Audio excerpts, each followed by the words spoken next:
How would you define shamanism? I think this concept has been distorted a lot since the New Age era arrived. And how would you define the role of the so called Maya shaman? Well, the answer is very, very simple. Is a technique, a way of action, a way of series of actions based or not based in a common culture-based volume of knowledge or production of knowledge. It could be spontaneous. That's what I'm meaning. In which a certain individual can enter to connect, to go beyond what is the human proper way of perception, interpretation, translation of data.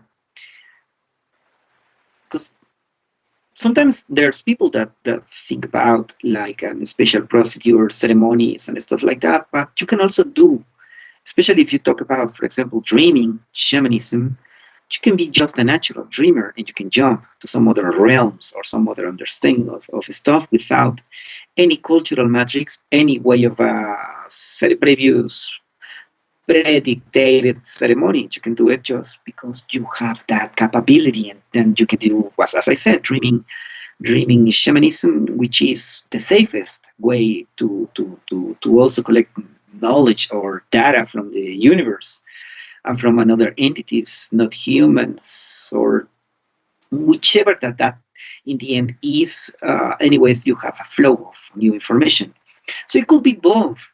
It could be based on a very, very high standardized matrix of knowledge. And I'm thinking about, for example, the Bon tradition in Tibet, or maybe it could be spontaneous as people who really know or understand dreams just spontaneously. And that is shamanism as well, as that. But usually classification goes also onto the use of entheogenics or hallucinological substances or any sort of a trance inductors, and that's what's more common now. Someone that is going to give you the red or the blue pill or the red or the blue liquid to put you into another realm, to go beyond you, to see, to understand, or to maybe to try to get a glimpse or something that is stuck in you, or to open ways of perception, or even to enhance your way of a consciousness, which sometimes is not that fortunate. Sometimes having more quantity of unsolicited information during dreams or through substances or in common life is very, very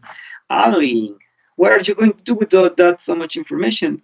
Sometimes you need information for to survive in the world. That's for sure. You need information, or you need to collect through a stimuli or through your senses to get communication or understanding or data as such for to continue in the world. But what are you going to do with the extra amount, specifically if you're not soliciting an extra amount of stuff? So sadly, shamanism has been now a brand. In reality, the real shaman that goes for helping and being with the community is some sort of a torture person always, who also have to have whole his or her own problems and deal with that along with the community problems.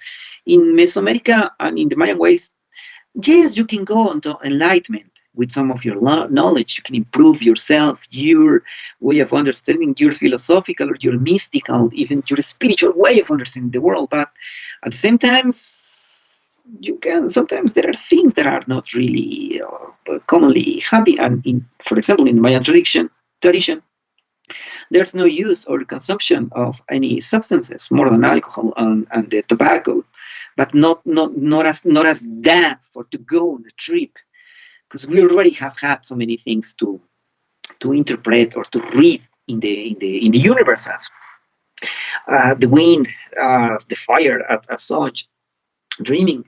And the real shaman carries the community, carries a little, carries his her own torture about all these dreaming sensations, knowing stuff. But at the same time, that extra knowledge, that extra information, when well transformed, could be applied to healing, to leading, to discover new things, or to be also the not only the predicator of what is the or the composer of culture, but also the one that is going to defend a certain posture of being in the world. as when we said, well, this is the K'iche way of understanding time, or this is the real way we do we move, we Maya K'iche Aqj'ij, we do stuff, or the way we deal with stuff.